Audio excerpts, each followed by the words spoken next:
नमस्कार, मैं हूं मसरूर फैजी। जम्मू कश्मीर और लद्दाख बदलाव की बयार हमारे इस खास कार्यक्रम में आपका स्वागत है। Jammu Kashmir green skill development programme के तहत युवाओं को सुनहरे भविष्य के साथ साथ पर्यावरण की हिफाजत का भी बीड़ा उठाया है युवाओं ने। और जम्मू कश्मीर के दूर दराज के गरीब परिवार के युवाओं को सीआरपीएफ ने भारत दर्शन कराया। युवाओं को भारत की धरोहर और इतिहास से रूबरू होने का मौका मिला और साथ ही अलग अलग संस्कृति की झलक भी उनको देखने को मिली। तो हम लेकर हाजिर हैं इस बदली हुई फिजा की पूरी तस्वीर। आइए देखते हैं हमारी इस खास पेशकश की सुर्खियां। जम्मू कश्मीर में ग्रीन स्किल डेवलपमेंट प्रोग्राम युवाओं के सुनहरे भविष्य और प्रकृति संरक्षण का भी बेहतरीन जरिया। जम्मू कश्मीर के दूर दराज के गरीब परिवार के युवाओं को सीआरपीएफ ने कराया भारत दर्शन। युवाओं को भारत की धरोहर और इतिहास से रूबरू होने का मिला मौका। लेह लद्दाख में आइस क्लाइंबिंग फेस्टिवल में माउंटेनियर्स ने मचाई धूम। कड़ाके की ठंड के बाद बर्फ से लदे पहाड़ों में दिखा अद्भुत नजारा। गुडियान पहाड़ी के दामन में बसा फतेह मोहम्मद गांजी साहब का मजार जम्मू कश्मीर का प्रसिद्ध तीर्थ स्थल, सभी धर्म के लोगों के लिए शांति का प्रतीक। तो ये थी सुर्खियां। अब खबरों पर नजर डालते हैं। प्रधानमंत्री के कौशल भारत मिशन की तरह ही पर्यावरण, वन और जलवायु परिवर्तन मंत्रालय ने ग्रीन स्किल डेवलपमेंट प्रोग्राम शुरू किया है, जिसके तहत कौशल उत्साही लोगों को विभिन्न पाठ्यक्रमों, प्रशिक्षण कार्यक्रमों की पेशकश की जा रही है। जम्मू कश्मीर में ग्रीन स्किल डेवलपमेंट प्रोग्राम के तहत युवाओं को सुनहरे भविष्य के साथ साथ पर्यावरण की हिफाजत भी हो रही है। आप देखिए ये रिपोर्ट। कश्मीर में ग्रीन स्किल डेवलपमेंट प्रोग्राम के तहत इस क्लास में युवाओं को बर्ड वॉचिंग और वेटलैंड संरक्षण के गुर सिखाए जा रहे हैं, जिससे क्षेत्र में माहिर होने के बाद आजीविका के नए आयाम अपना सकते हैं। इसके अलावा ये प्रकृति संरक्षण का भी बेहतरीन जरिया है।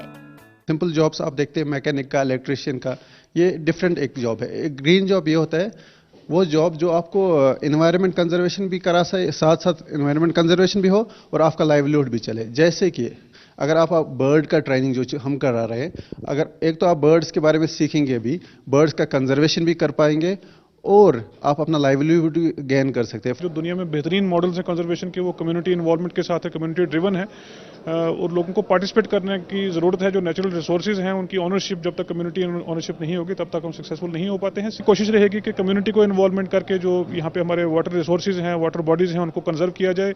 एक जो इकोलॉजिकल सिस्टम डिग्रेड हो रहा है, जिसमें आपने पहले भी देखा कि जो फ्लड्स के दौरान या बाकी जो क्लाइमेटिक चेंजेस यहाँ पे ऑब्जर्व की जा रही हैं, उसको कंट्रोल करने के लिए, कर्व करने के लिए ये स्टेप्स लेना जरूरी है। और मैं सबसे अपील करना चाहूंगा कि कम्युनिटी पार्टनरशिप उसमें बढ़ चढ़ के हो।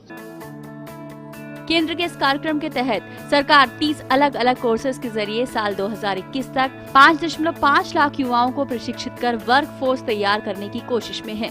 युवा मानते हैं कि पर्यावरण के क्षेत्र में करियर के साथ साथ ग्लोबल वार्मिंग जैसे संकटों से निपटने में भी मदद मिलेगी। हालांकि ये प्रोग्राम ड्रॉप आउट स्टूडेंट्स के हुनर को निखार कर रोजगार मुहैया कराने की कवायद है, लेकिन इस फील्ड में दिलचस्पी और नवीनता की वजह से उच्च शिक्षित छात्र भी इसका रुख कर रहे हैं। बचपन से बर्ड्स देखते आ रहे हैं, अब उनकी साइंटिफिक नॉलेज, साइंटिफिक तरीके से उन बर्ड्स को पहचानना, उन बर्ड्स के बिहेवियर के बारे में जानना and all other related things, उन चीज़ों के बारे में यहाँ पे सिखा रहे हैं। जब आप देखते हैं चिड़िया, जानवर देखते हैं, तो इससे आपको नेचर का पता चलता है, नेचर का ताकत कितना है और नेचर कितनी खूबसूरत है। इंटरेस्टेड है ही है और ऊपर से नॉलेज भी गेन हो रही है। और अगर कल को अगर इको टूरिज्म प्लेस बनी, मतलब हम वुलर साइड से हैं, तो हम बर्ड गाइड्स भी बन सकते हैं। गवर्नमेंट की तरफ से अगर कोई जॉब निकलेंगे तो ओबियसली हम जाएंगे, क्योंकि हमारे पास हुनर है। तो अगर नहीं होगा तो फिर तो जो टूरिस्ट बाहर के लोग आते हैं, हम उसको गाइड करेंगे और अपना रोज कमाई।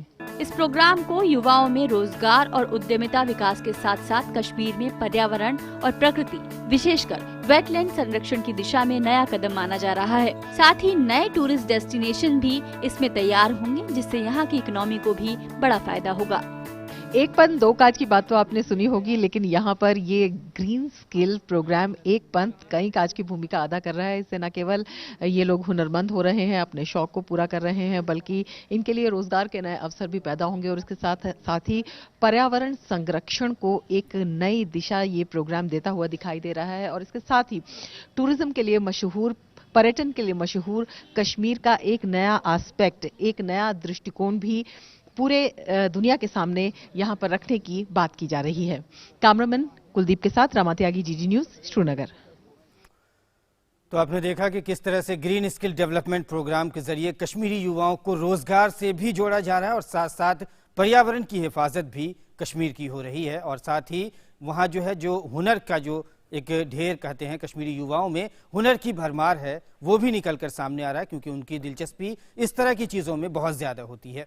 हम आगे बढ़ते हैं, आपको दिखाते हैं कि सीआरपीएफ ने जम्मू कश्मीर के युवाओं के भविष्य को संवारने और उन्हें देश से प्रेषित करने के लिए कदम बढ़ाते हुए बिलवार, बशौली, कठुआ और हीरानगर के सीमांत परिवार के बच्चों को भारत दर्शन पर भेजा। सिविक एक्शन प्रोग्राम के तहत छात्रों ने उड़ीसा, भुवनेश्वर, दिल्ली के साथ साथ 7 दिवसीय का दौरा भी किया। गरीब परिवार के युवाओं को भारत दर्शन का ये सुनहरा मौका मिला, जिससे ये बच्चे भारत की धरोहर और इतिहास से रूबरू हो पाए।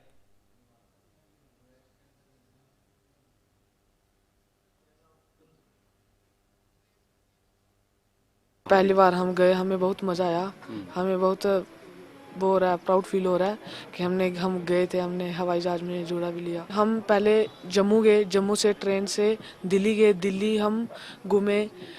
सबसे पहले हम नेशनल साइंस सेंटर में गए, उसके बाद कोबिनर टेम्पल में गए, बहुत सारी जगह। और उसमें हम बाय एयर गए, फिर भुवनेश्वर भी हमने बहुत जगह घूमे। वहाँ पर बहुत कुछ सीखने को मिला सर जी। उनकी अलग अलग बोली थी सर जी, खान पान भी बिल्कुल अलग था। जहाँ जो हम खाते हैं उससे बिल्कुल उनका खान बिल्कुल अलग था। बहुत मजा आया सर, और हमें बहुत कुछ सीखने को मिला। वहाँ का कल्चर, लैंग्वेज, हर कुछ अलग था। मैं सीआरपी वालों का बहुत बहुत धन्यवाद करता हूँ जिन्होंने हमें आगे भेजा। हमारा स्कूल जैसे कि सर बहुत रिमोट एरिया के बच्चे वहाँ पर आते हैं, हाई सेकेंडरी के। सर कुछ ऐसे बच्चे हैं जिन्होंने मतलब कभी ट्रेन देखी तक नहीं है, और इन बच्चों को सर हवाई जहाज में जाने का मौका मिला, इनको ट्रेन में जाने का मौका मिला। तो इनको जो एक्सपोजर मिला है वो इनको आने वाले जो इनके भविष्य है, उनकी ज़िंदगी में वो बहुत काम आए। तो जम्मू कश्मीर में भारत दर्शन के प्रोग्राम लगातार सीआरपीएफ द्वारा हमने आपको पहले भी दिखाए हैं कि 400 बच्चों को भी सीआरपीएफ ने पहले भी भारत दर्शन कराए थे। दिल्ली के साथ साथ दूसरे सांस्कृतिक धरोहर की भी उनको झलक दिखाई थी, ताकि दूसरी तहजीब, दूसरे कल्चर को देख के वो बच्चे जो यहाँ आते हैं और उसको सीख के जाते हैं, वो वहाँ अपने कल्चर में उसको वो पूरी तरह से ला सकें। तो इससे जम्मू कश्मीर के बच्चों का जहनी तौर पर भी उसका विकास होगा। हम आगे बढ़ते हैं, आपको दिखाते हैं कि केंद्र शासित प्रदेश बनने के बाद लद्दाख में जल जीवन मिशन ग्रामीणों के लिए राहत लेकर आया है। 5 से 6 महीने बर्फ से जमे रहने वाले जल स्रोतों के बीच टैंकर सेवा के जरिए ग्रामीणों तक जल पहुंचाने का सराहनीय प्रयास किया जा रहा है। ये रिपोर्ट आप देखिए। लद्दाख में पानी की उपलब्धता आज भी एक बड़ी चुनौती है। पानी के लिए यहाँ के लोग आज भी ग्लेशियर को पिघलाकर निकलने वाले पानी पर ही निर्भर हैं। लद्दाख में 5 से 6 महीने तक नदी और जल स्रोत जम जाते हैं। लद्दाख क्षेत्र में सर्दी के समय में पानी की उपलब्धता बेहद मुश्किल हो जाती है। जल शक्ति मंत्रालय ने जल जीवन मिशन की शुरुआत की है। केंद्र शासित प्रदेश बनने के बाद नुब्रा घाटी के गाँवों में जल जीवन मिशन का लाभ मिलने लगा है। लगभग 70 घरों की 230 आबादी को टैंकर के जरिए पानी की आपूर्ति की गई है। जमा देने वाली इस ठंड में भी पानी की आपूर्ति हो जाने से ग्रामीण बेहद खुश हैं।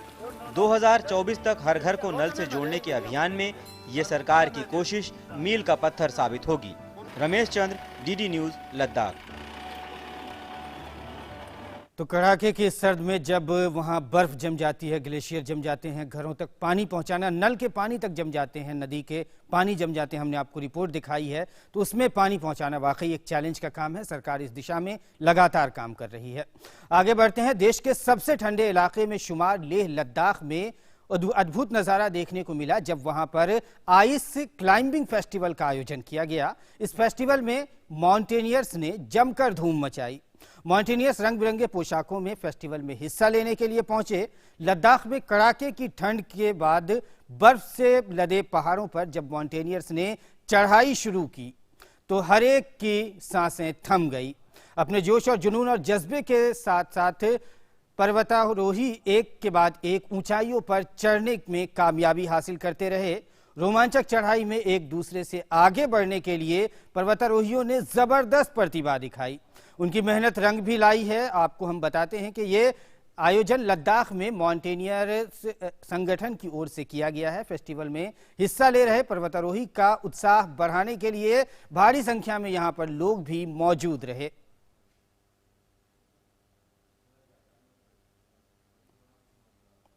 और अगली खबर पर नजर डालते हैं। राजौरी जिला के गुडियन धराल में प्रसिद्ध सूफी संत हजरत फतेह मोहम्मद गांजी साहब का मजार जम्मू कश्मीर के प्रसिद्ध तीर्थ स्थलों में से माना जाता है। गुडियान पहाड़ी के दामन में बसा ये मजार देश और दुनिया के शांति का प्रतीक है। जम्मू कश्मीर और देश के सभी धर्मों के लोग सूफी संत फतेह मोहम्मद गांजी के मजार पर जाते हैं और शांति समृद्धि के लिए दुआ मांगते हैं। इस मजार की खास बात यह है कि प्रार्थना के बाद यहाँ लंगर भी लगता है, जिसमें सभी लोगों के खाने की व्यवस्था भी की जाती है और हजारों की संख्या में लोग यहाँ दरबार में हाजिरी देकर राज्य और देश की अमन शांति के लिए विशेष प्रार्थनाएं करते हैं। यहाँ बगैर मज़हब व मिल्लत, रंग और नस्ल तमाम इलाका के लोग आते हैं और वो अपनी मुरादें जो है वो पूरी करते हैं, इससे कि उन्होंने अपने रब को याद कर लिया। हिंदू, मुस्लिम, सिख सब इन ज़ियारतों पे आते हैं और इनकी वजह से हमारे जम्मू कश्मीर में आज तक अच्छा माहौल रहा। को जो ये लोग भटके हुए हैं वो इन रास्ता पकड़ें, औलिया अल्लाह का रास्ता पकड़ें और उसमें शांति रहेगी, अमन रहेगा, हम आपस में प्यार और मोहब्बत से रहेंगे। तो जो भी आएगा यहाँ मुरादें अपनी पूरी करके जाता है। तो ये जम्मू कश्मीर के तहजीब की झलक हमने आपको दिखाई। जम्मू कश्मीर में पाकिस्तान की तरफ से संघर्ष विराम का लगातार उल्लंघन जारी रहता है। हमने आपको पहले भी खबरें दिखाई है कि सरहदी इलाकों में किस तरह से पाकिस्तान की जानिब से गोलीबारी होती है। जम्मू कश्मीर में पाकिस्तान की तरफ से सीज फायर का उल्लंघन होता है। पाकिस्तानी सेना ने साल 2019 में सबसे ज्यादा सीज फायर का उल्लंघन किया। 2019 में 3,232 मरतबा यानी कि सीज फायर का पाकिस्तान की तरफ से उल्लंघन किया गया। अगर औसतन हम कहें तो हर रोज करीब 9 मरतबा सीज फायर का उल्लंघन हुआ है।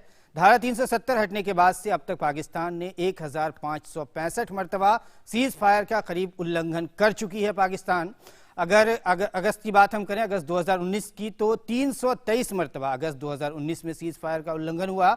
वहीं सितंबर 2019 में 308 मरतबा सीज फायर का पाकिस्तान की जानिब से उल्लंघन किया गया है। और अक्टूबर 2019 की अगर हम बात करें तो 398 मरतबा सीज फायर का उल्लंघन हुआ और नवंबर 2019 में 333 बार सीज फायर का पाकिस्तान की तरफ से उल्लंघन किया गया है। यहाँ पर आए दिन जो है फायरिंग होती रहती है। एक जो ही फायरिंग होती है तो एक डिस्टर्बेंस हो जाती है, बच्चों के लिए, बड़ों के लिए, सब के लिए एक परेशानी बन जाती है। जाहिर सी बात है कि बहुत सारी चीज़ें जो है वो जैसे बच्चे स्कूल जाना है तो उनके लिए एक बहुत बड़ी मुश्किल हो जाती है। तो ये बॉर्डर के एरिया के लोग सबसे ज़्यादा सफ़र करते हैं। हर वक्त की एक टेंशन रहती है, पता नहीं कब किस वक्त क्या चीज़ हो जाए। तो जाहिर है सरहद के दामन में बसे सरहदी इलाके के लोगों को जब सीज फायर का उल्लंघन पाकिस्तान की जानिब से किया जाता है, गोलीबारी की जाती है, तो उनकी ज़िंदगी दुश्वार हो जाती है। उनके लिए जो ज़रूरी चीज़ें हैं उनकी बर्बाद, उनका घर बर्बाद हो जाता है। बच्चे स्कूल नहीं जाते हैं, वो दहशत की ज़िंदगी गुजारने पर मजबूर रहते हैं। तो ये संघर्ष विराम के उल्लंघन की वजह से जो लगातार सरहदी इलाकों में पाकिस्तान की जानिब से जम्मू कश्मीर में जारी रहता है। तो आज की हमारी इस खास पेशकश में बस इतना ही। इजाज़त दीजिए, नमस्कार।